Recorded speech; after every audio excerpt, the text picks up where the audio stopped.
का अगला और अंतिम भाग पढ़ने वाले हैं। तो शुरू करने से पहले देख लेते हैं आज हम क्या क्या पढ़ेंगे। आज की इस वीडियो में हम भारतीय राजनीतिक दलों के बारे में चर्चा करेंगे। सबसे पहले बात करेंगे भारतीय राष्ट्रीय कांग्रेस की, उसके बाद वामपंथ कम्युनिस्ट पार्टी की बात करेंगे, फिर मुस्लिम लीग, स्वराज पार्टी और राष्ट्रीय स्वयंसेवक संघ आरएसएस की चर्चा करेंगे। तो बच्चों चलिए शुरू करते हैं और जानते हैं राजनीतिक दलों के बारे में। दोस्तों, भारतीय राष्ट्रीय आंदोलन की शुरुआत 19वीं शताब्दी के अंतिम चरण में भारतीय राष्ट्रीय कांग्रेस की स्थापना से माना जाता है। यह संस्था भारत की पहली अखिल भारतीय राजनीतिक संस्था थी। इसकी स्थापना के बाद से ही भारतीय राष्ट्रीय आंदोलन को नई दिशा एवं गति मिली। हालांकि यह कोई अप्रत्याशित घटना नहीं थी।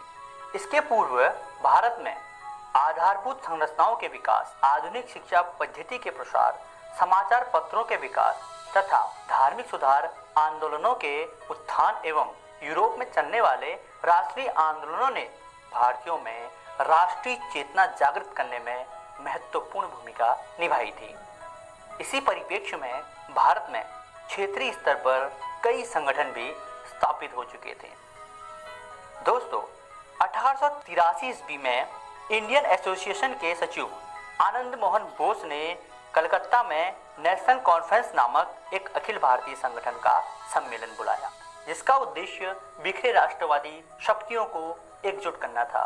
परंतु दूसरी तरफ एक रिटायर्ड ब्रिटिश अधिकारी एलन ऑक्टेवियन ह्यूम अर्थात एओ ह्यूम ने इस दिशा में अपने प्रयास शुरू किए और 1884 में भारतीय राष्ट्रीय संघ की स्थापना की। 28 दिसंबर 1885 को बम्बई के गोकुलदास तेजपाल संस्कृत कॉलेज में एक बैठक हुई, जिसमें इसका नाम बदलकर अखिल भारतीय राष्ट्रीय कांग्रेस कर दिया गया और इसी वर्ष को भारतीय राष्ट्रीय कांग्रेस की स्थापना वर्ष के रूप में जाना जाता है। दोस्तों, इस बैठक की अध्यक्षता योगेश चंद्र बनर्जी ने की थी तथा इसमें कुल 72 सदस्य शामिल हुए थे।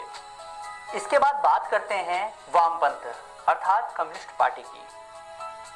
वामपंथी शब्द का प्रयोग फ्रांसीसी क्रांति में हुआ था, परंतु कालांतर में समाजवाद या साम्यवाद के उत्थान के बाद यह शब्द उन्हीं का पर्यायवाची बन गया। दोस्तों, 20वीं सदी के प्रारंभिक काल से ही भारत में साम्यवादी विचारधाराओं के अंतर्गत बम्बई, कलकत्ता, कानपुर, लाहौर, मद्रास आदि जगहों पर साम्यवादी सभाएं बननी शुरू हो गई थी। उस समय इन विचारों से जुड़े लोगों में मुजफ्फर अहमद, एस ए गौडे, मौलवी बरकतुल्ला, गुलाम हुसैन आदि प्रमुख थे। इन लोगों ने अपने पत्रों के माध्यम से साम्यवादी विचारों का पोषण शुरू किया था, परंतु रूसी क्रांति की सफलता के बाद साम्यवादी विचारों का तेजी से भारत में फैलाव शुरू हुआ। उसी समय सन 1920 में मानवेंद्र नाथ रॉय ने ताशकंद में भारतीय कम्युनिस्ट पार्टी की स्थापना की। ये लोग आतंकवादी राष्ट्रवादी आंदोलन से भी जुड़ने लगे थे। असहयोग आंदोलन के दौरान पत्र पत्रिकाओं के माध्यम से इन्हें अपने विचारों को फैलाने का अच्छा मौका भी मिला। इसलिए असहयोग आंदोलन की समाप्ति के बाद सरकार ने इन लोगों का दमन करना शुरू कर दिया और पेशावर षड्यंत्र केस, कानपुर षड्यंत्र केस और मेरठ षड्यंत्र केस के तहत 8 लोगों पर सरकार द्वारा मुकदमे भी चलाए गए।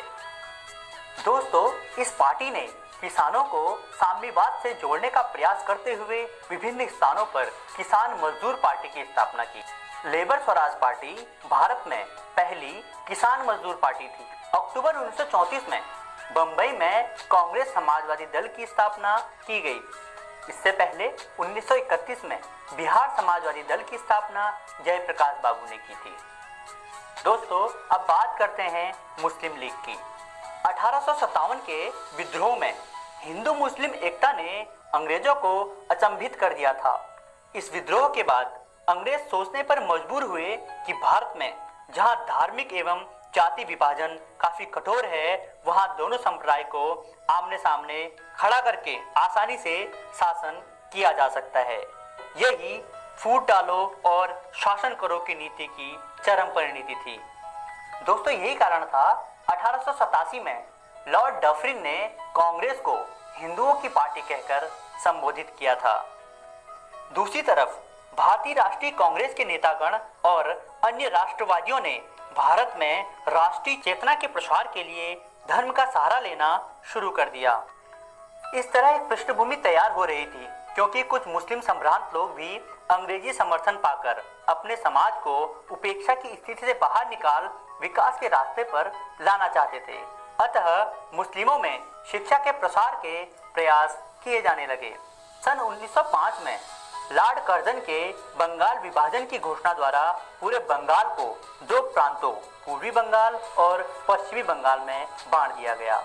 पूर्वी बंगाल को मुस्लिम प्रांत का नाम दिया गया। साथ ही मुसलमानों को समझाया गया कि यह विभाजन उनके हित में है, परंतु इसका मुख्य उद्देश्य या फिर मुख्य लक्ष्य उभरते उग्र राष्ट्रवादी आंदोलन को कमजोर करना था।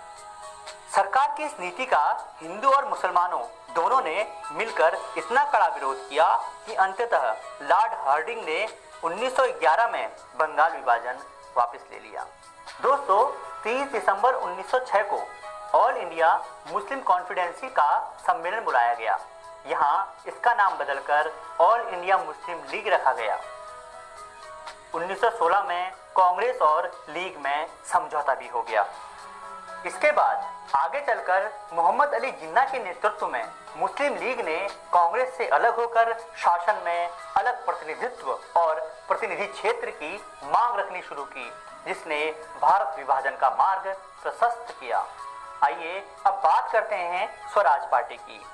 दोस्तों, असहयोग आंदोलन की एकाएक वापसी से उत्पन्न निराशा और क्षोभ का प्रदर्शन 1922 में हुए कांग्रेस के गया अधिवेशन में हुआ, जिसके अध्यक्ष चित्तरंजन दास थे। दोस्तों, चित्तरंजन दास और मोतीलाल नेहरू आदि नेताओं का विचार था कि कांग्रेस के रचनात्मक विकास के साथ ही कांग्रेसी देश के विभिन्न निर्वाचनों में भाग लेकर व्यावसायिक सभाओं और सार्वजनिक संस्थाओं में प्रवेश कर सरकार के कामकाज में अवरोध पैदा करें। इसी प्रश्न पर एक प्रस्ताव गया अधिवेशन में लाया गया, परंतु पारित नहीं हो पाया। तब चित्तरंजन दास और मोतीलाल नेहरू ने अपने कांग्रेस पद त्याग दिए और स्वराज पार्टी की स्थापना कर डाली। इन्हीं दोनों के अथक प्रयास के फलस्वरूप मार्च 1923 में स्वराज पार्टी का प्रथम सम्मेलन इलाहाबाद में हुआ। यह पार्टी भारत में अंग्रेजों द्वारा चलाई गई सरकारी परंपराओं का अंत चाहती थी। आइए अब बात करते हैं राष्ट्रीय स्वयंसेवक संघ की। दोस्तों, राष्ट्रीय स्वयंसेवक संघ, जिसकी मुख्य अवधारणा हिंदू, हिंदुत्व तथा हिंदू राष्ट्र की थी, इसकी स्थापना 27 सितंबर 1925 में हुई। ऐसा नहीं है कि यह एक पार्टी एकाएक उभर कर सामने आई, बल्कि इसके स्वरूप तो पहले ही दिखाई पड़ने लगे थे। इसी काल में हिंदू पुनरुत्थान की शुरुआत हुई, जिसके तहत हिंदू परंपराओं का पक्ष पोषण एवं महिमा मंडल करना सम्मानजनक माना गया। इसका प्रभाव तत्कालीन नेतृत्व वर्ग, धार्मिक सुधार आंदोलन के नेताओं एवं साहित्यों में भी नजर आता है। हालांकि 1830 में कलकत्ता के राधाकांत ने धर्म सभा स्थापित कर धर्म सुधारों को शुरू किया था। 1875 में बंबई में स्वामी दयानंद सरस्वती ने आर्य समाज की स्थापना कर वेदों की ओर लौटो का नारा दिया। 1915 में पंडित मदन मोहन मालवीय ने हरिद्वार में हिंदू महासभा की स्थापना की। 1925 में आरएसएस की स्थापना बाल गंगाधर के अनुयायी श्री के.बी. खेडगेवार ने की। आइए दोस्तों, देखते हैं इस वीडियो में हमने क्या क्या सीखा। आज की इस वीडियो में हमने भारतीय राजनीतिक दलों के बारे में पढ़ा। सबसे पहले भारतीय राष्ट्रीय कांग्रेस के बारे में चर्चा की, उसके बाद वामपंथ, मुस्लिम लीग, स्वराज पार्टी तथा राष्ट्रीय स्वयंसेवक संघ के बारे में चर्चा की। आशा करते हैं आपको यह वीडियो बहुत पसंद आई होगी। धन्यवाद।